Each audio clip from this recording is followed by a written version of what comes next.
Hello বন্ধুরা, কেমন আছো তোমরা সবাই? আমি আজকে নতুন একটা গল্প নিয়ে আসলাম। গল্প না, একদম সত্যি ঘটনা। অবাক হয়ে যাবে তোমরা শুনলেই ঘটনাটা।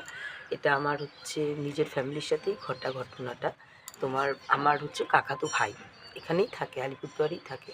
কাকাতো ভাই, তো ও অনেক দিন ধরে একটা মায়ের স্বপ্ন দেখছিল, অনেক দিন ধরে। আমি জানতে পেরেছি 1 সপ্তাহ হলো। তো আমাকে আগে কিছু ওরা জানায়নি। তো আমি ও সব বলছে যে যাই হোক, ও বলছে 15 দিন ধরে আমাকে ফোন করেছে, তো 7 দিন আগে। 7 দিন আগে ফোন করার পরে আমাকে বলছে, দিদি একটা কথা বলার ছিল। আমি হ্যাঁ বল। তখন বলছে যে আমি 10-15 দিন আগে একটা স্বপ্ন দেখছি মায়ের। কী মা? দুর্গা মা।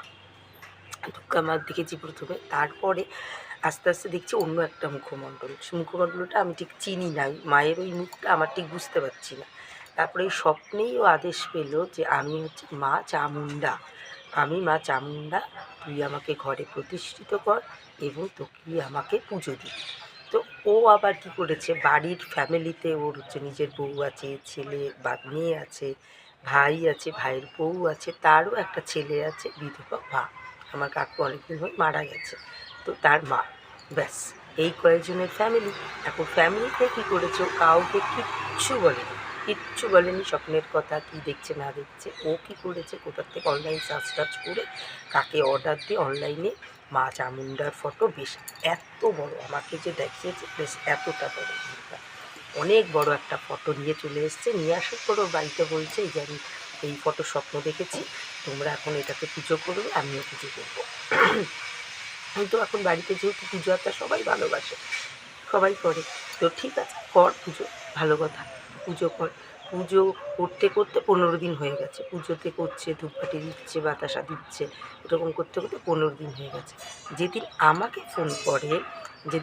ফোন করে সেদিন তার আগের দিনে রাত্রিবেলার ঘটনা ঘটেছে। যে মানে ওর বাড়িতে রাত 1টার পরে, মানে বাড়ি বলছে ভেঙে ফেলার মতো, ধুম ধুম ধুম ধুম করে শব্দ, দরজার মধ্যে জানালার মধ্যে ধুম ধুম করে শব্দ। তো ওর মা, আমার কাকিমণি যেই ঘরে ঠাকুরটা রেখেছে সেই ঘরেই আমার কাকিমণি শুতো। যেহেতু বিধবা মানুষ, কেউ শোয়ার নেই ওনার সাথে, তো উনি ওই ঘরেই শুতো। আর ওদের ঠাকুর, ছোট্ট মোটো যে ঠাকুরের আসনটা কাকিমণির ঘরেই থাকতো। মানে চিৎকার করছে কাকিমণি আবার ঘরের ভেতর থেকে। ছেলেরা বেরিয়ে এসছে, বলছে কী হয়েছে?